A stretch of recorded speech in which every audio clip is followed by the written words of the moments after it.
Hi, hello, and welcome or welcome back to the Wool Sea Knitting Podcast, formerly known as the Night Sky Knitting Podcast. My name is Rachel, I am your host, and today I am very excited to talk about my fall knitting inspiration. So, this is, I have to give credit where credit is due, this mood board and kind of identification of an ideal fall aesthetic and color palette is absolutely inspired by Emily of High Fiber Knits' ongoing use of that, of mood boards and inspiration photos and describing a sort of vibe that she's going for her knitting that translates into colors and textures and uses for her patterns. I think that's so cool. I'm doing it here. Love seeing that, and I love seeing that that idea of hers has kind of started to proliferate in the knitting video community. So this can be considered my modest entry into that genre. And so I have my own little mood board myself, and then I'm going to go through the patterns and projects that I have planned that fit more or less into that. And so the fall 2023, I guess, aesthetic or mood that I have identified that I think best encapsulates the colors and textures that I have been really gravitating toward for the upcoming season is stormy lake and dried flowers, which, and by that I really mean just gray blues, dark blues, and the different shades of desaturated pinks with some gray and a little bit of green thrown in, which you can see as exemplified in this mood board here. These are the colors that I'm finding myself drawn to time and time again. All the times I've purchased yarn recently, I have, or I guess also spinning fiber now that I think about it, have fallen into this sort of general color palette, and the projects that I have been thinking about for months to cast on in the coming weeks have all been, or more or less, been in line with this color palette as well. And this still to me reads as very fall, just based on my own personal experience. As a young child, I grew up in an area with a rather picturesque autumn season. I actually grew up about an hour and a half south of Rhinebeck in suburban New York. So if any of you guys are going to Rhinebeck this fall, there's a good chance that you will either take the train or drive either right by or through the town that I grew up in. And that place I associate with the fall. I think back to my memories, and it is all the brilliant colors of autumn that I think are stereotypical autumn, but that hasn't really been true for me since I moved away. Canada has less temperate falls. It gets cold quickly, you lose the leaves faster, and to me it's a lot more characterized by the rainstorms and the growing darkness, which isn't the worst thing. It's quite cozy, and I mean, I'm looking at a gray sky right now. And in Canada, we have an abundance of water. We're a land of lakes and rivers. I'm not far from a river right now. In Toronto, Montreal, and Ottawa, I've always lived very close to water that always has a certain dark, churlish, I don't know, moody atmosphere to it. So I think of fall, I think of rain clouds, I think of green, I think of a little bit of those pops of colors, and I think of dark water. So you see that in my knitting. And then also I continue to love pink. That idea of the dried flowers of spring and summer continue to be decor, but they've lost that vibrance. I don't know, I'm leaning in. I'm romanticizing my life. I like this mood board thing.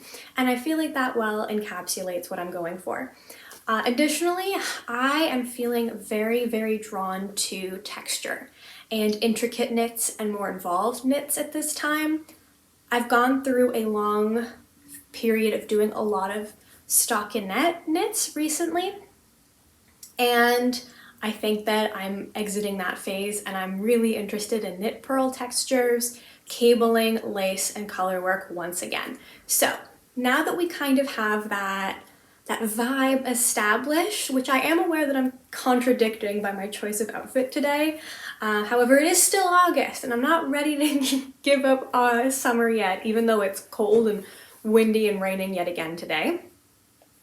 I think I am going to organize this in terms of projects most likely to be knit and to be cast on sooner. And then we're gonna go, as we progress, into more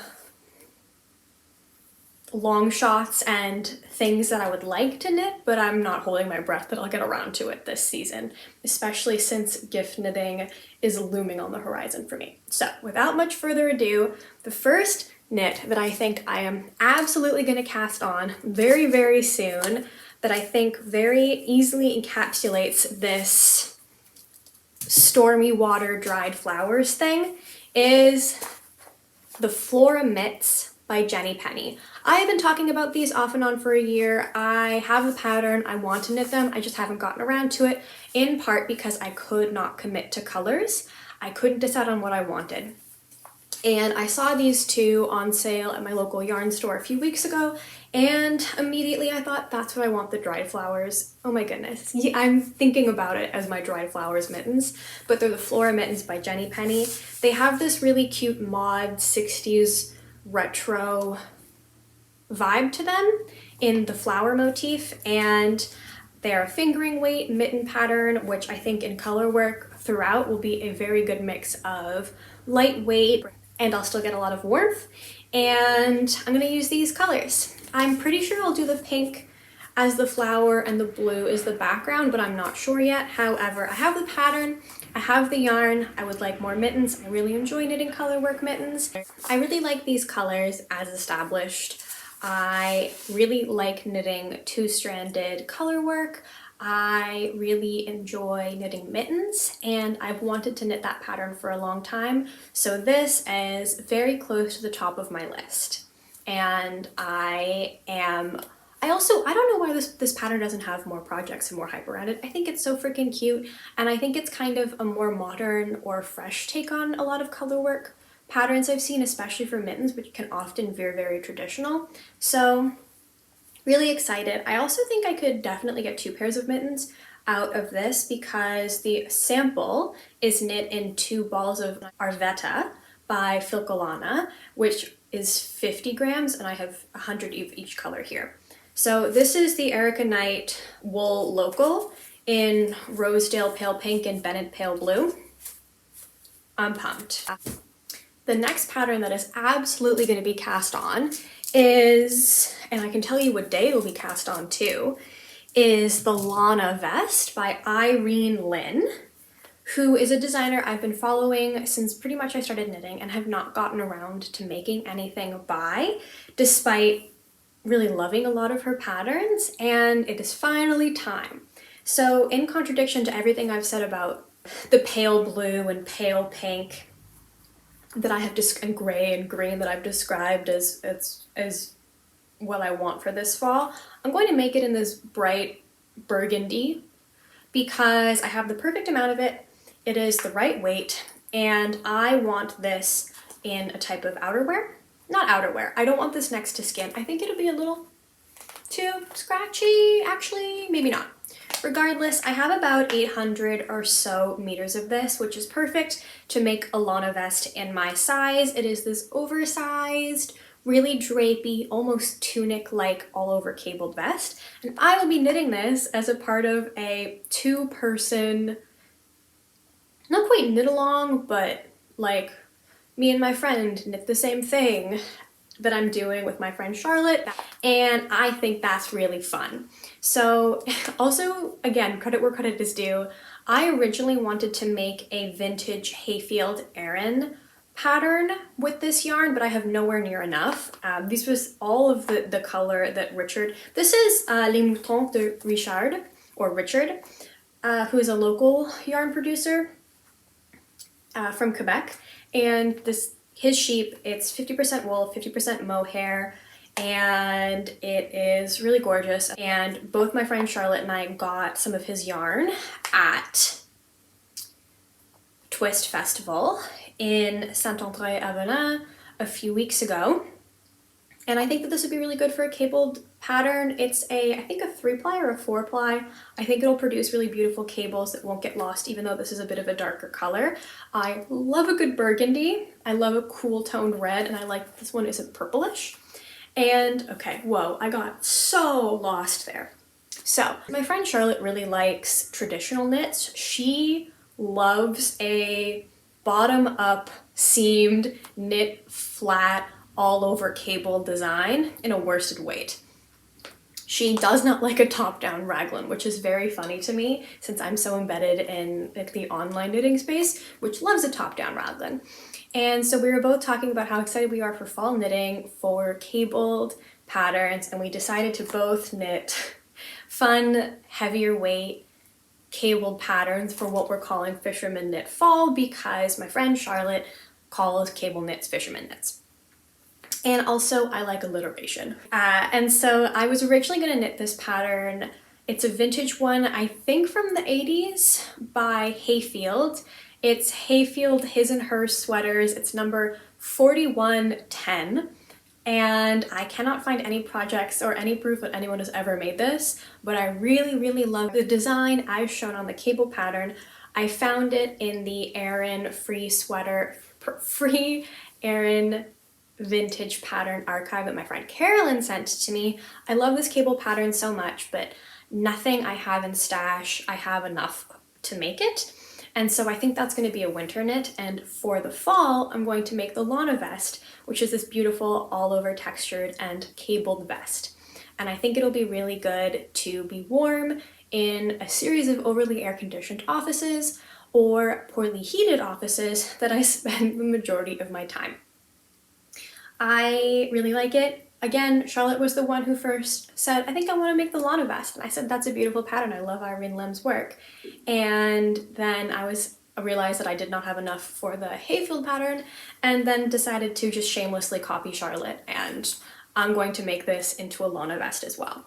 So really feeling the textures, really excited for some more intricate knitting. We'll be doing the Lana vest, which will be my first ever vest or pullover or slip over, depending on where you are, and it'll be in this. And because we're doing this as a sort of welcoming of fall, we're both going to cast on our Lana vests on the equinox, on the autumn equinox, so that'll be really fun.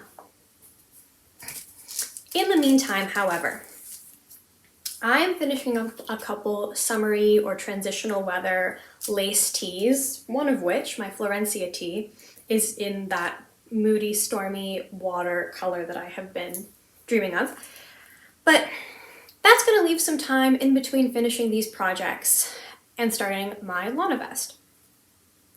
I think I will cast on one of two options, as one, a balance to the very intentional, focused knitting that the Lana vest will require, and also because I would like a DK weight sweater, using some of my stash yarn. And I cannot yet decide if it is going to be a second, more winterized Fortune sweater by Petite Knit that I will make in this Rainy Day Gray, or if it'll be the Pippin sweater by the Knit Pearl Girl, aka Sophie Hemmings, in this, again, stormy blue combination of mohair and wool. I don't know. I think both have been on my list to knit for about a year now, and as you can see, I've actually already skeined up this. Wound this, because I'm going to be knitting it in 1 strand Surrey, 1 strand miscellaneous color mart merino cashmere. And I even swatched for this time last year, but then I got so caught up in other things. I think that this would be really good because it's mostly stockinette with some sections of lace. But the Pippin sweater is that beautiful knit pearl texture all over, and I think sand stitch that would also be very engaging. And again, I'm just so fixated on this color blue. I don't think I will cast both of these on, but never say never. I've been really fighting the cast on energy recently, and I'm not sure which of these will be chosen as my more plain knit when I'm too tired or too distracted to tackle cables at different intervals, different textures in one pattern in the Lana vest. So let me know which one you guys think I should do. Petite Knit Fortune sweater in gray, or Pippin sweater in blue. But one of those is going to be cast on, I think, relatively soon once I finish my Florencia tee and my rib lace raglan. because I think that both will be wonderful additions to both my work and personal wardrobes, and I'm excited to have both and to use the yarns. Next is, again, okay, so I really wanted an all-over cable knit sweater. Don't have the yarn because worsted weight yarn is expensive. Well, not necessarily, but you need to typically buy more to get a sweater's quantity, and cables eat yarn and therefore you need to buy more yarn. So at Knit City Montreal, I got a scant sweater's quantity of Long Way Homestead yarn.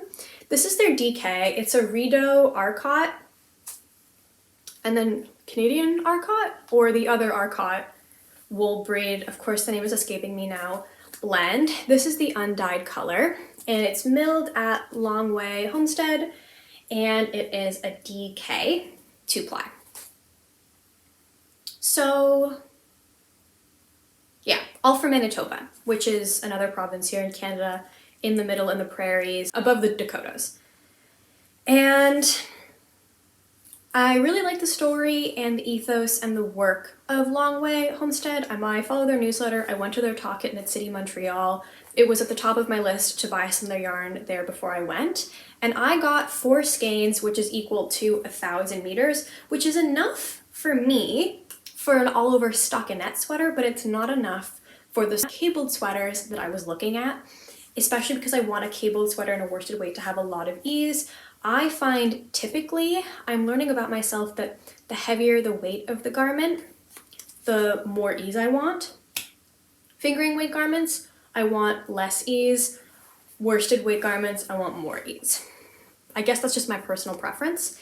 And I only bought 4 because that's enough for a stockinette sweater, but I want something with more heft. And also because they only had 4 left at the stand by the time I got there. So I did email Anna of Long Way Homestead. She's their shepherdess, the person in charge. And she was so great. And she said, I have 4 skeins of a slightly heavier weight of this exact blend and color left. So this is 250 meters per 100 grams. The other one is 220 meters per 100 grams. And I think I am going to ask her to send me 1 or 2 skeins. And okay, so here's my big brain idea. And I got distracted talking about yarn weight for a little while. I'm going to knit a storm sweater by Petite Knit. I love it. I think it's so pretty. And for me, it scratches that cabled, graphic, textural itch that I really feel in this moment, but does not have the same meterage requirements because you're not actually cabling anything, you're not scrunching the yarn, things aren't being twisted over each other, creating a bulkier fabric. So as opposed to having to buy like 3 more of these and then have to really balance 2 different weights of yarn, I think I can buy 1 or 2, use the heavier one for all the ribbing, like the collar, the chunky rib at the bottom, and the sleeve cuffs, and then use the thinner one for the body because this is a DK weight and I think I will get gauge. And I feel like it would go very well in this undyed white or cream, this off-white, because the sample is knit in a very similar color. So I'm going to knit the storm sweater because I can't knit an all-over cabled sweater, and I love the storm sweater. It's very similar to, I think, is it the Sevilla vest? Another knit pearl texture vest that Petite Knit came out with a while ago that I was considering modifying into a jumper and then just decided not to because there are always things to knit. And so I really love that this pattern has come out. I would like to knit it. I share other people's enthusiasm about it, and I'm expecting this to probably be cast on later on in the fall, heading into winter, like around November. So very excited about this as well. I also have different sock projects planned. I would like to use this Big Little Yarn Co. Spirited Away, the Empty Restaurant, and Reiki sock set to make a pair of porch light socks, which is from my 52 Weeks of Socks Volume 1. However, I have 2 other pairs of socks on the go right now. I also think I will be knitting at least 1 pair, actually I think at least 2 pairs of gift socks this fall, and my mother has made a formal request. I gave my family a deadline this year. I said, so happy to knit anything you guys want for the holidays. as long as you tell me before November 1st.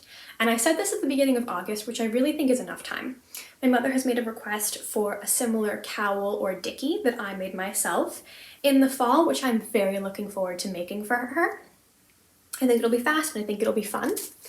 And so I don't really want to make commitments to sock patterns because I did that in my spring plans video, I did that in my summer plans video, and guess what? None of those socks got knit. But I look at my sock yarns and I look at my patterns and I think that would be so much fun. Okay, heading into, it would be so nice if I got around to this. I find this pattern really inspiring, but I don't realistically think working full time I will get around to it. I want to use these two yarns that I also got on sale at Wabi Sabi, along with a few of my different sock scraps to make a mostly two-color version of the Scout Shawl by Florence Sperling.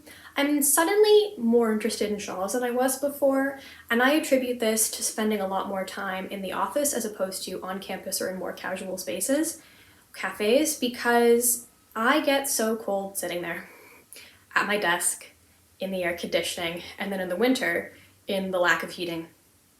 I get so cold. I really like my cardigans, but sometimes I just want something lightweight to drape over my shoulders that I can also wear on the way there as a scarf.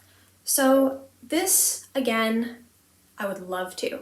I don't think I will, but I wanted to tell you just in case. And because, again, these are the colors that I'm feeling so inspired by these days. The final pattern that I would like to knit this fall, but I really don't think I will, is the Plumetis by Julie Knits in Paris, which is an all-over fluffy weight lace blouse pattern that was published in the edition of Pom Pom that came out, I want to say spring before last, that was edited by Amy Scher, the Dreamscapes one.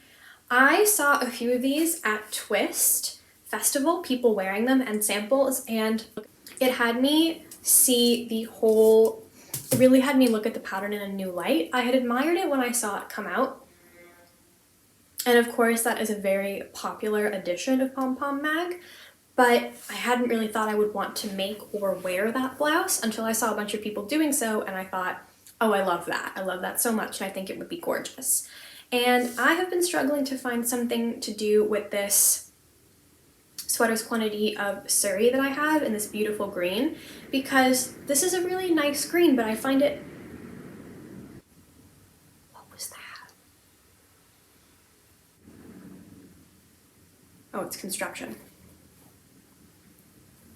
Because I find it really hard to match it with other things, and so I've decided not to, and to just knit something in this and have it be beautiful. But again, will I get around to it with a bunch of other ambitious knitting projects and garments and gifts? Probably not, but I thought I should highlight that in an ideal world, I would knit it. I would have a great time, and I would wear it a lot. So, those are my knitting plans for this upcoming autumn season. I'm really looking forward to knitting. I'm feeling very invigorated by knitting and crafting in general right now. I'm thinking about borrowing a loom from the guild to practice weaving after that workshop I attended in the fall.